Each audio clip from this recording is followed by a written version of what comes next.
Jim Beatty, how you doing today? I'm doing all right, Doing all right. considering. So we've had quite a heat wave. Have you still been going back outside? I haven't. Well, that's probably good. I've been staying in. It's been getting over 100 in the heat index, or as far as what it feels like, but it's not really the temp. The humidity's been terrible. All right. But we are here in your office, in your home, and we're going to kind of talk about a few of the things behind you. So if you could look up at the picture up there.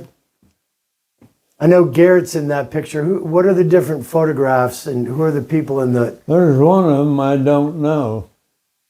The lower left one that's a picture of me. The upper right one is my son Jay. The lower right one is my grandson Garrett. So who's the guy on the top left? Don't know. I didn't put the. You didn't put it up there? That was Lynn, huh? That was Phyllis, my wife. That was Phyllis who put Probably. it up there. Okay. Probably. And then who's up here in this frame? That's my daughter Lynn, my son Jay, and my daughter Leanne. And you've got a pigeon trophy in the middle of it. You got any backstory on the pigeon trophy? I'd have to. Did you get a lot of trophies? You've got one out in the other room, but When I was racing homing pigeons, it was not common for trophies to be awarded. In fact, I don't believe that I ever won one. My dad continued racing pigeons after I left and went to college and the Army. And they apparently came out and became a little more prosperous. And he won some races that resulted in trophies. and just to recap, what's the furthest race, the longest distance? You said it was like 1,000 miles or something? 1,000 miles. Yeah. That's pretty impressive. It wasn't a 1,000-mile race was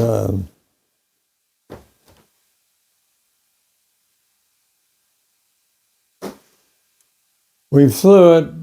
Well, that is, we had the birds that made it 1,000 miles, but it wasn't a very competitive. 500 miles was considered a very competitive race. For one thing, is because there were times when we flew, had a race, and the birds made it home, and same day they were released, they made it home by 500 miles. Wow. All right, so we've got a little book here. Here's a shot that says the U.S. Department of Agriculture and the Farmers Bulletin and the homing pigeons, essentially their care and training. So this is, was this kind of the guide from the government that essentially taught you how to properly do it for racing the pigeons? I have never seen that document before. Well, I learned the business of racing homing pigeons from older men in Fort Wayne, Indiana. So what essentially is this binder? This binder help track all of the different races? Is that what this is? It's a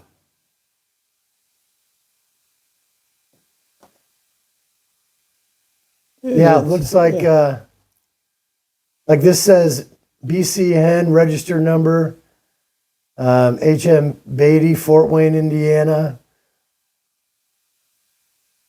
Danville, Illinois, 150 miles. Well, when a bird won or came in second or third in a race, there was a certificate.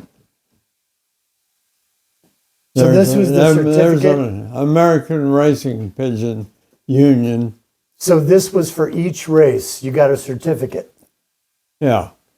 Well, it's a lot. There's a lot. There's a lot of certificates here. I know you did it for 10 years, right?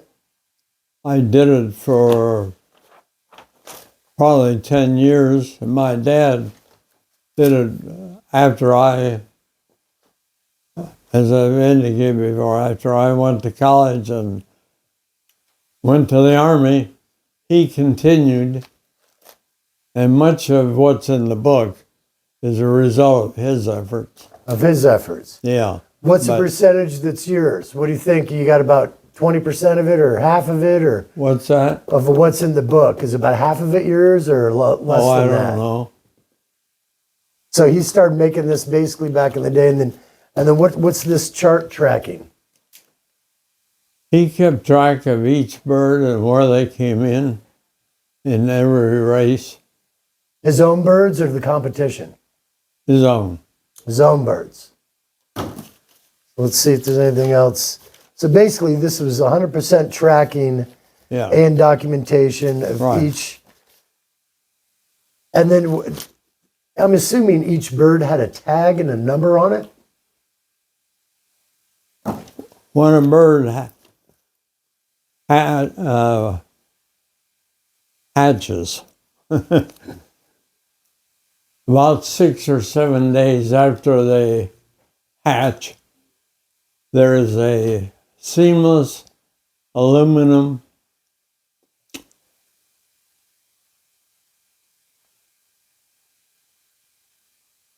Kind of like a ring going around their foot. like a ring put on, and it stays on for the life of the bird. Oh, Can't for the take life it of the off. bird. Oh, yeah. Can't take it off because you'd have to chop the leg off. So it has a number. For example, the first year that we really had competitive birds, there was one that was exceptional, and there was a female, a hen, and the number was 45A 25420. And that stayed with her from the time she hatched, or 7 days after that, until she died, which was about 10 years later. Do they physically? And Well, go ahead. Go ahead. that number is when you send the bird for a race, they put that number down, and they put a rubber band with a number on the other leg. That one has to, when the bird comes home, is removed, put into a specialized clock, and then they calculate speed. The speed is calculated because the birds are going to different lofts. Some are further away from the point of release than others. So they're surveyed, and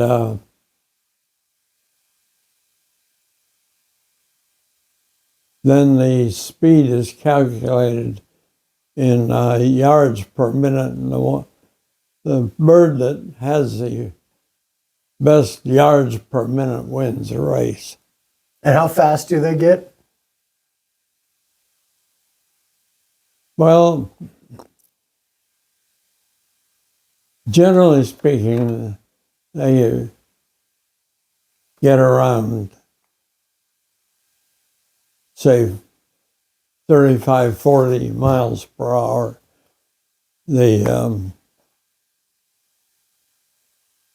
So they'll fly a 100-mile race in about 2.5 hours. So how do you transport them there? Are they in boxes, and then how are they released They're from those special things? crates, and they are put into crates the night before. When I started, we used to put them in, and we'd put them on the Wabash Cannonball train. There was and we sent them, and there was a person at the other end. For example, when we were in Fort Wayne, Indiana, and we, for the shortest race, which was 100 miles, we would send them to Lafayette on Railway Express. And the Railway Express person in charge would release them the following morning. How many would you bring? Pardon? How many would you bring with you, usually? Birds? How many would race?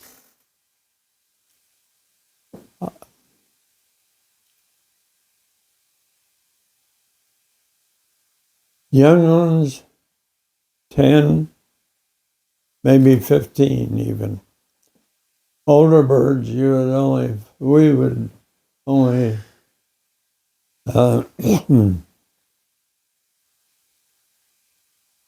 the older ones would be 4 or 5?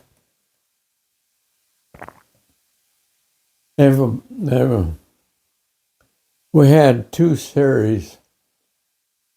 We had an old birds series of races, 100, 150, 220, 275, 350, 420, 500, 600, and 1,000 miles.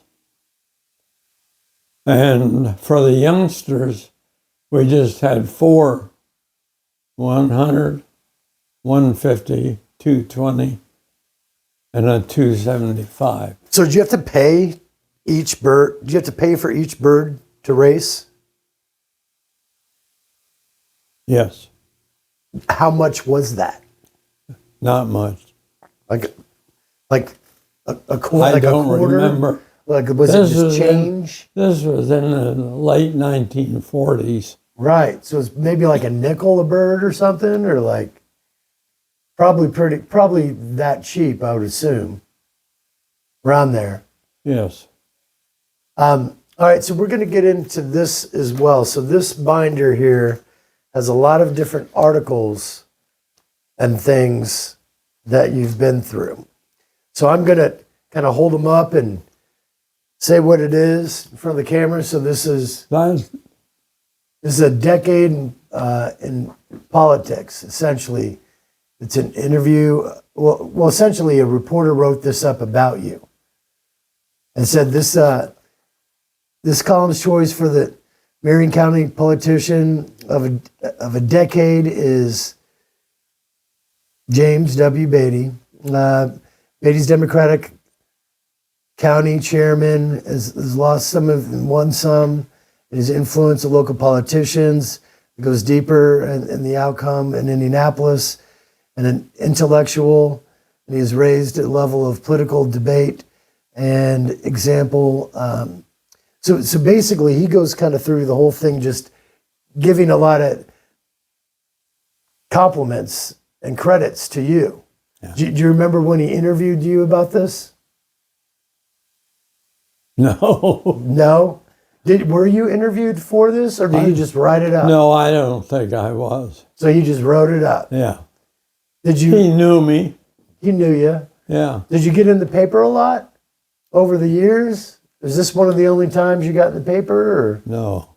was a lot? I was in paper a lot. Not Let me see that.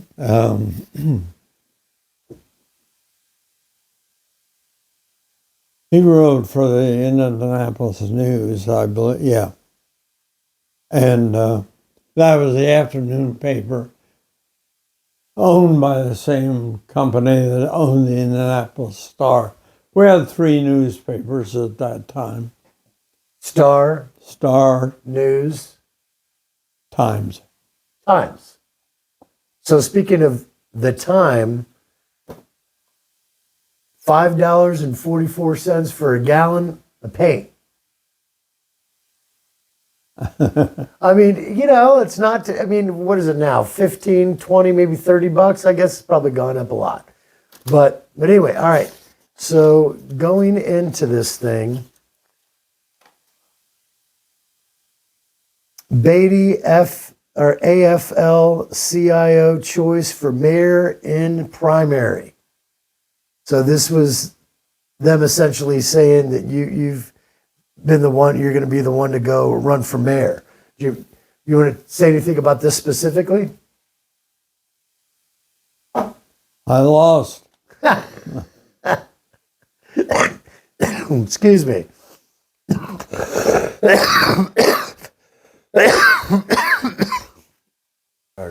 The one up top here says Beatty says he'll press fight for home rule here.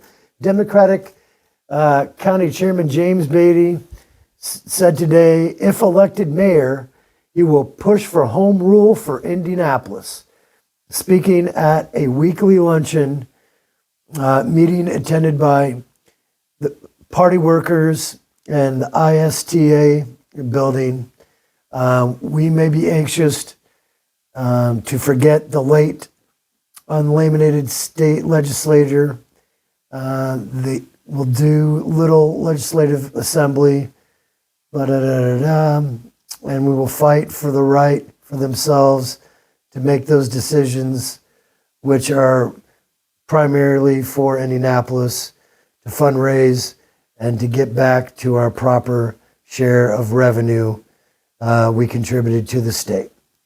So basically, you're fighting for the money that the state owes Indy for whatever projects they needed to do. Okay. Welsh to back Beatty in city mayor primary. So tell me a little about who's Welsh. Welsh was the governor of Indiana. He was the governor. Yes. So, and this is him in the shot then. Okay. 3. All right, so you basically said if we were going to sit here and go through all the details, it'd take a couple weeks of the backstories of, you know, how it gets complicated within politics. So was he originally on your side and then kind of backed away because of his own constituents that didn't want to support, or what's? You mean Governor Welsh? Yeah. No. No, he stayed right with me until I lost. Okay. You know, Well, how would you describe him? he was a good governor, probably the best one I've known. And he was a decent man and smart. And he's the only governor I ever actually knew personally a bit. Okay. And then after you lost, did you still align with him on any other situations?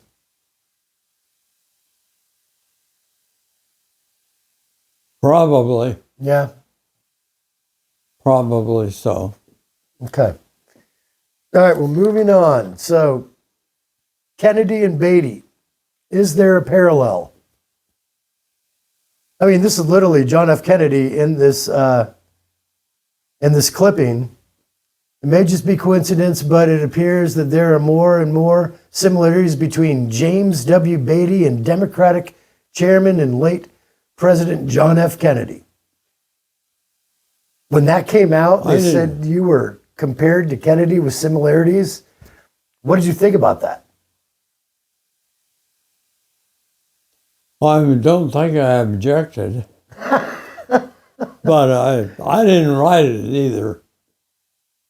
I didn't. Well, this bottom part says Beatty's hair is also appears to have taken on Kennedy's look and is stacked a bit higher in the front with a tendency to bounce from the forehead. Beatty's clothes now have somewhat of an Ivy League look. He wore a shirt with a button-down collar and striped tie. So they're basically saying your hair and your dress was just like Kennedy too. May have been. It looks, well, I mean, you got a good looking photo here. Here, we'll try to pick this up a little bit and bring it up in front of the picture here in front of the camera. All right. Jerry heads Beatty's vote drive. Jerome. Here, let me see if we can do this a little bit more here. So Beatty cites for mayor on Positive Actions platform.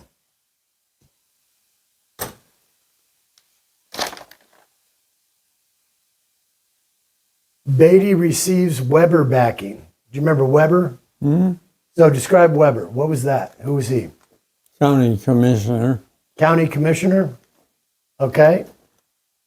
And then bosom buddies to battle, Barton and Beatty. 1965, county chairman, you. So that's basically who you went up against, was Barton? The mayor. Yeah, Yeah. the existing, right. And then we've got Beatty loses control of auto license units. It says Marion County political controlled auto license branches, which grossed $335,000 and $1 fees for motorists last year have been taken away from the Democratic County Chairman James Beatty. So what was this about, them dealing with the auto licenses? Governor, who was it? Not Welsh, but his successor. See, we're getting into the details and complications of the whole thing. He was very much opposed to me being the mayor. Okay. And I was county chairman, and as such, I had basically the ownership of the license branches. A really strange arrangement that existed before I just inherited that when I became chairman. But the governor controlled it. And he didn't want me to run for mayor. And so he and the state chairman tried to persuade me not to do that. And I did it anyway. And as punishment, he took the license branches away from me, which, as a matter of fact, was a good thing. I did earn some money from them, Mm-hmm. but I also worried about them every day because they were subject to corruption. Gotcha. All right, so this is from March 23rd, 1967, Beatty due to lose car tag outlets. That's the same thing Same we're thing? talking about. Gotcha. Okay, and then that continues on. Says locking the barn door after taking the license branches away from Marion County Democrat Chairman James Beatty. Low pay scale for police hurts crime more, and that was with your involvement as well. The mayor's race, this is March 27th, 1967. Filling in the former mayor Alex M. Clark to oppose organizations and choice Richard Lugar. So this explain this one and how they're bringing in Lugar. Republican Alex Clark had been the mayor in the early 50s. Okay. He ran for the nomination in 1967. So did Richard Lugar, who eventually won the nomination and eventually Senator. became the mayor. Yeah. And then, yeah, senator after that. And I became a senator. That's right. This kind of a weird thing was that Richard Lugar and I were pretty good friends. Opposing sides, but might have seen eye to eye on a certain few things. Say what? Might have saw eye to eye on a few things. Yeah. And I know that your wife and Shar were friends from His school. wife and my wife were classmates in Detroit, Michigan, in high school.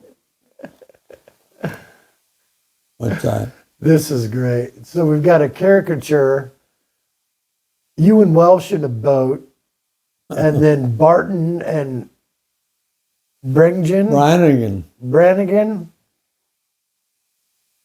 both in the boats, paddling for mayor. Was that one of the first times you were a caricature in a newspaper? That? Yeah. Oh, I don't know. I'd already been county chairman for 3 years, so No, I said caricature in a newspaper, in the paper, I am that you saying became a cartoon I may have been. before. Gotcha. Okay. This one has $17,000 for car tag equipment. Do you recall what that was about? No. This looks like it's a RSVP card for. You are cordially invited to attend a reception from James Beatty, candidate for mayor, Thursday, March 13th, 7:30, 1967, on Morris Star Drive. So where was the facility where they had that? No? Okay. Don't remember. It's all good. So Beatty blasts crime in city at reception. You must have put your foot down about how crime needs to be basically taken care Well, of. that's pretty conventional stuff. Sure. Mayors are responsible for public safety. So this is Beatty urges party to halt St. Angelo. Says Marion County Democratic Chairman James Beatty yesterday asked the party's state central committee to force state chairman Gordon. said Angelo. Yeah, so what's that about? I don't know. Okay. This says boost pay of police by $1,500. So this is, you're trying to fight for the income of the cops. This is 67. Nielsen Grills. Nelson Grills. Nelson yeah. Grills. What was his situation? Nelson Grills had been a member of the state legislature. He was a senator. He was something of a gadfly, although a Democrat. And you said gadfly? What does gadfly mean? he would take on issues that were not conventional, and Nelson was a decent man, he had a war record that was controversial. He was a guy I liked, actually, Yeah. in terms of his personality and all. And I think he ran against me for chairman at least once and maybe twice. And he was a lawyer. He was a professor of law at the IU Law School here in Indianapolis. Mm-hmm. Very capable professor. I later had a partner who thought he was the best professor she had ever had. And Virginia? Is that who you're Virginia speaking? McCarty. Right. And in local politics, they're just people that are around. They're always picking at some non-critical issue, and that was Nelson. Got it. He was just one of, I wouldn't say many, but he was not alone. So this says Beatty Ally beats Grills in plan vote. Frank Lloyd, director of the medical research at Methodist Hospital, was elected president of the Metropolitan Planning Commission yesterday for a 6-3 vote over State Senator Nelson Grills. And what's the question?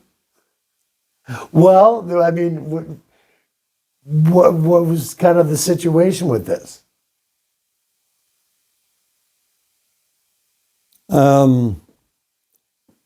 I probably controlled some votes on the Planning Commission Okay. by that time. And Frank Lloyd was a friend and ally political. He's the person with whom I later started a radio station.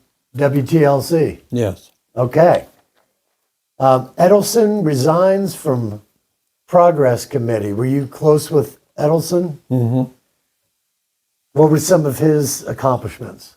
Al Edelson? Yeah.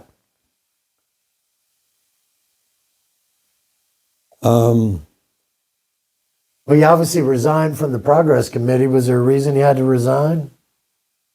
Probably because the committee was appointed by John Barton, the mayor, Got it. and Competition. he was, for me, not for the guy who had appointed him.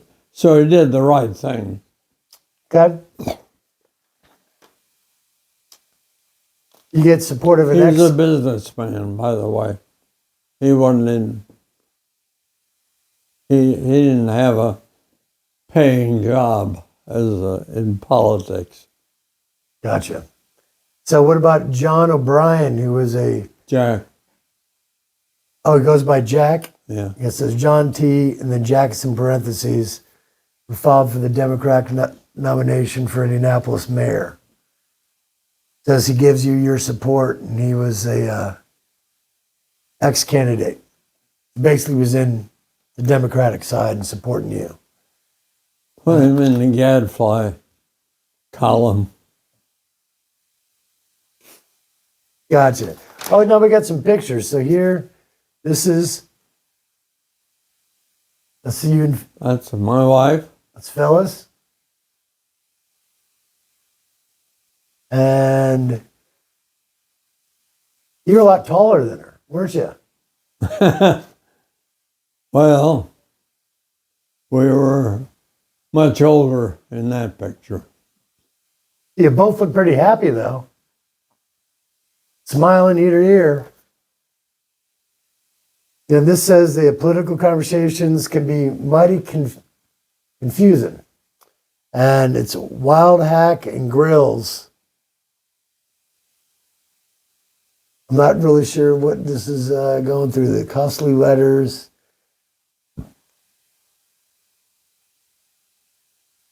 Well, we'll just keep on cruising here. So, it's, act to avoid slums. Like something about the slums of Indianapolis. Did you have to kind of push for a lot of change within the slums? Probably. Yeah. Who wouldn't? Right.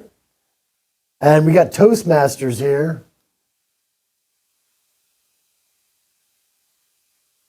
Barton, George, Kenny, and then yourself. You remember this shot here?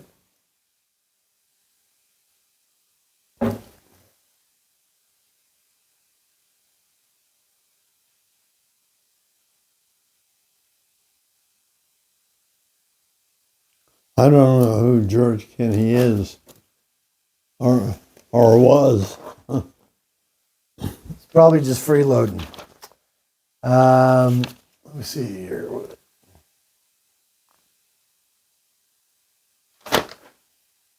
Loyalty pledge is asked of Democratic candidates. Did that happen a lot? That they would, like every single cycle, that always ask for pledges from all the different candidates?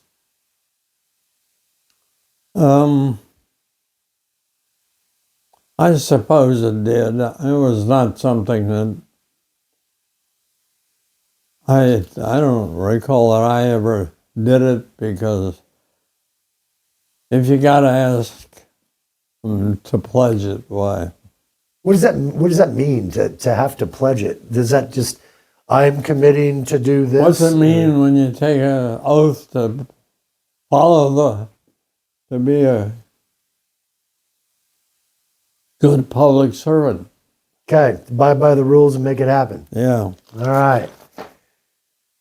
This is pretty neat. You're basically, it looks like a little cartoon head up on the pole. Jim Beatty, Boy Mayor. Why would they call you Boy Mayor?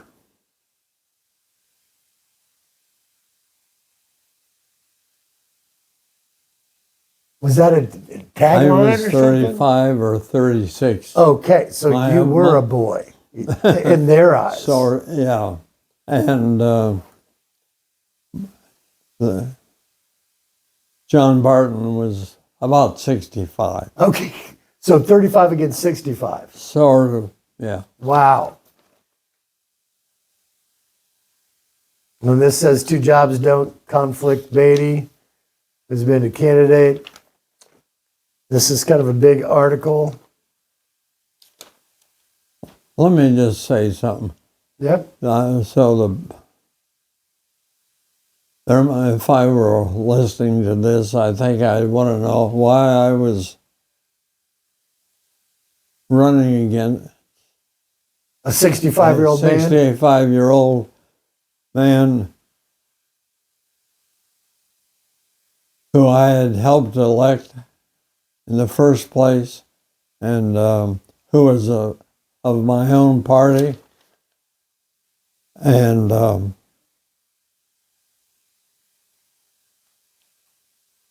it was because Governor Brannigan got John Barton, who was a decent guy, to run against me for county chairman.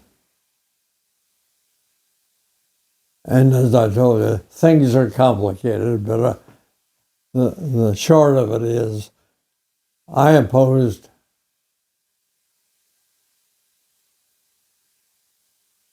Brannigan for governor,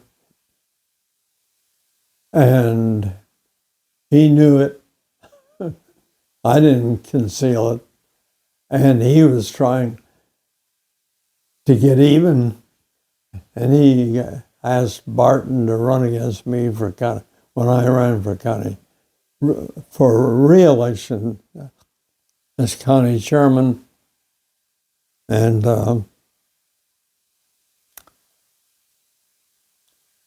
I won that contest, and then people that backed me successfully urged me to run for mayor against Barton. And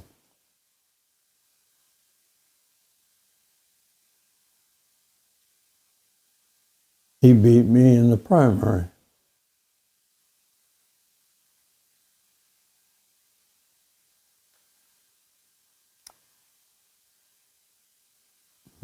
This is addressing low-income housing. Was that one of the major items on the ticket? I don't recall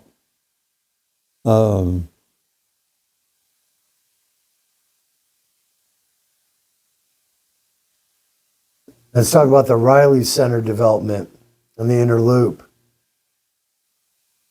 for the new intercity superhighway at IUPUI Center development. So this is a terrible mistake. This terrible mistake made by Mayor Barton, however, was tearing down the low-income housing to make way for these projects in the highway.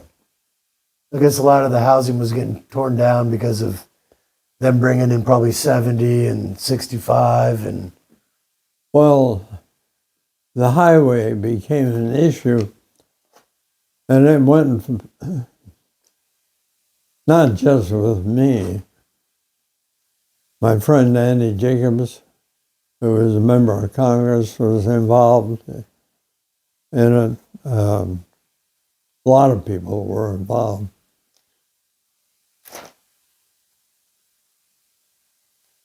And we were opposed to the location of the highway because it actually went through a neighborhood that resulted in tearing down a lot of good housing, but it was in neighborhoods that were primarily occupied by African Americans, and people like Governor Brannigan didn't care, and this all took place, I believe, after the election where I had lost. okay. So this looks like you made the front page, or Indianapolis Freedom Reporter.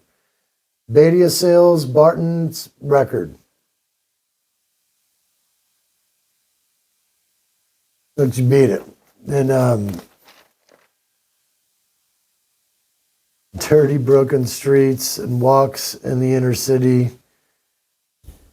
termed a disgrace. The thin blue line. By the way, this book that you're using, I did not. A friend of mine, Put this together for you? years later, Who did it? Who put it together for you? a fellow named Bill Giegerich. So why was he motivated to put this together for you? How were you involved with him? A friend. He was just a good friend, and so he'd been collecting all these himself? That's a pretty good friend, and he collected all the articles for you. We'll see if there's anything. Well, here's a cool pic. It was John Barton, Ed Warren, and yourself. So what was Ed's position? I know Ed Warren, or I knew him. He was the brother to the Marion County Democratic Committee treasurer, Bill Warren.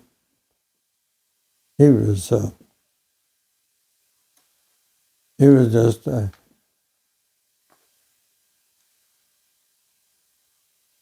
reliable Democrat. reliable. The city government's big business. Here's another caricature. Wonder how many times you actually were a cartoon in different things. And that's Lugar, Clark, Barton, and Beatty all at a table. It says, Tell the Truth Show. And Barton's got his hand up and Clark's got his hand up, and Clark's knocked Lugar in the face, which, but only the real candidate is supposed to raise his hand. And they do have you kind of looking like a young boy there in that caricature. I don't know if you guys can see that. If they're for you, you always appear small or smaller than your opponent. Sure. Beatty Lugar talk at Butler. What did you and Lugar talk about at Butler? I don't have a slightest idea, It says the but I remember the evening. Yeah. Was it a fundraiser? Well, you both, if you No. both are there, it wouldn't have been a fundraiser. No, must have been, might have been League of Women Voters, Okay. yeah, or something like that. So Dylan, Beatty electable, Dylan tells 1,200 at slating. What is this? What's the slating when they actually get when they get appointed that they're going to be running? Is that what the slating is? Slating is when the party makes a recommendation in the primary as to which person they are recommending for nomination. And Marion County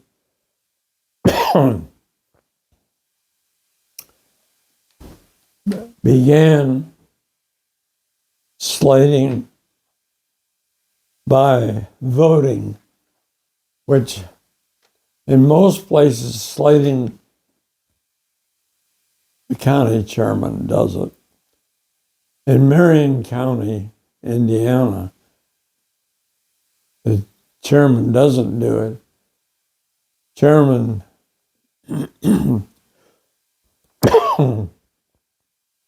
calls for a convention, and the precinct committeeman and vice committeeman vote to determine who the slated candidate should be. Okay. And the author of that method in this county was Nelson Grills. Gotcha.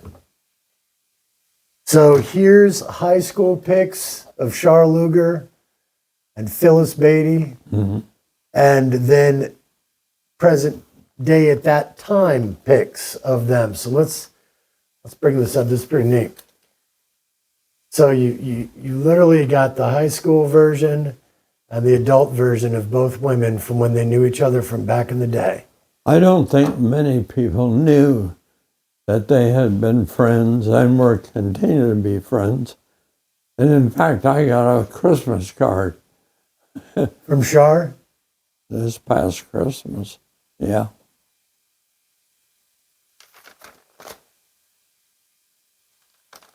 Let's see if there's any other ones here that kind of stand.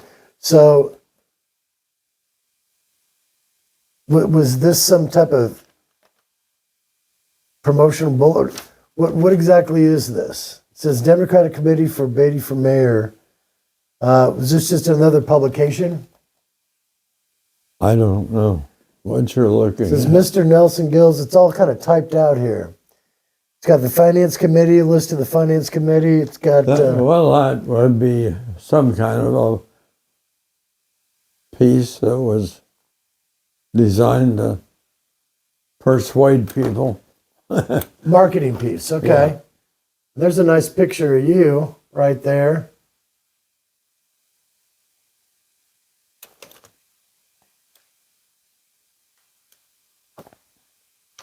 promo material.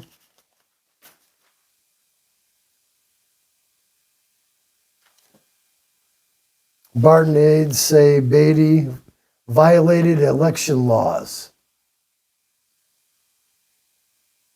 Do you remember him ever calling you out for violating election laws? Who said that? Barton's aides say Beatty violated election laws. I have no recollection All right. whatsoever. We'll move on past that. We're kind of coming They up say on... what? Election law? Yeah, there's something about violating some election laws. Here's another beautiful caricature. And I think we're going to kind of move on, see if there's any other big That's ones. good.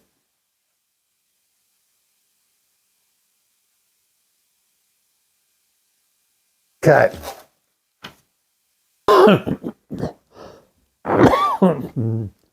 So this is another caricature. The disc jockey, James Beatty. And you said someone from the newspaper did this caricature for you? Pardon? That someone from the newspaper did this? Yeah, it used to be a common for cartoonists, political cartoonists, to if you call them up and ask them for their... Now this is your certificate for the Department of the Army. This is basically when you got inducted into the Army. And the dates on this is 1959, under the hand of the City of Washington, September 1959. Then here's your diploma, University of Michigan. Was this directly for the law degree? Yeah, it looks Juris Doctor. Yeah. Yeah, it's for your law degree. And here is the Order of the Cough. Coif. Coif. So what is this? Top 10%. Graduating top 10% of the class. Pretty impressive. This one says, member of the United States Senate, United States of America, in appreciation to James Beatty, presented by Senator Birch Bayh. Did you get along well with Birch? Did you actually spend time with Birch? We both ran for office in 1968, and sometimes we traveled together. Here, can you grab the top of this or hold the top of it so it opens up a little bit? This is your promo poster. It's got Senator Bayh's sticker on it. But this is for Lieutenant Governor. Then you've got another one down here that I believe is another caricature that we might have shown before. And you have no idea who made that for you, right? No. Just one of the others. All right, I'm going to grab this one off the wall here that is Clinton. So how did you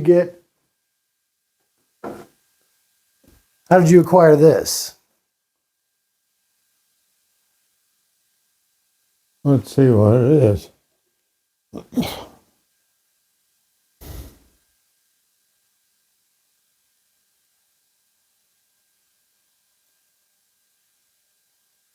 I don't remember.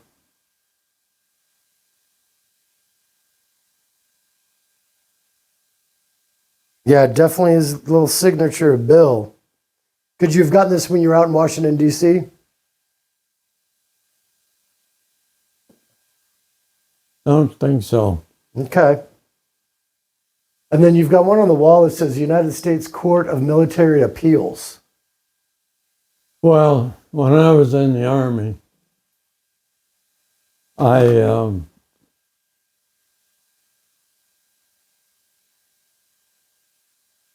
was in the Judge Advocate General's Corps, which is the legal branch of the Army. And there is a system in the military which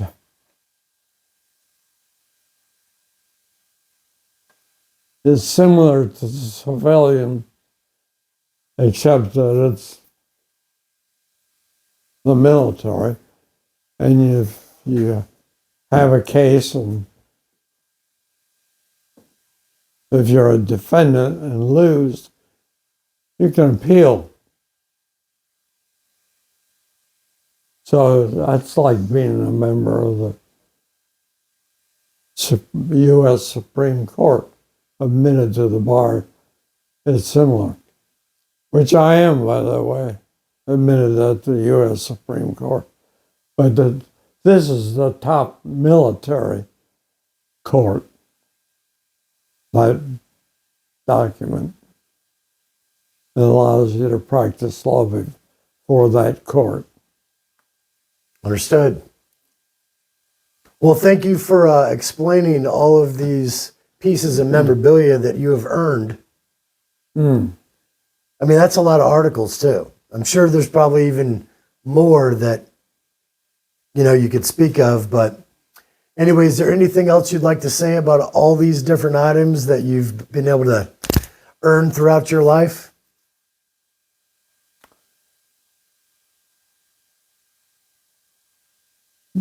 Not now. I already covered it. All right, Jim, we're going to close this one out.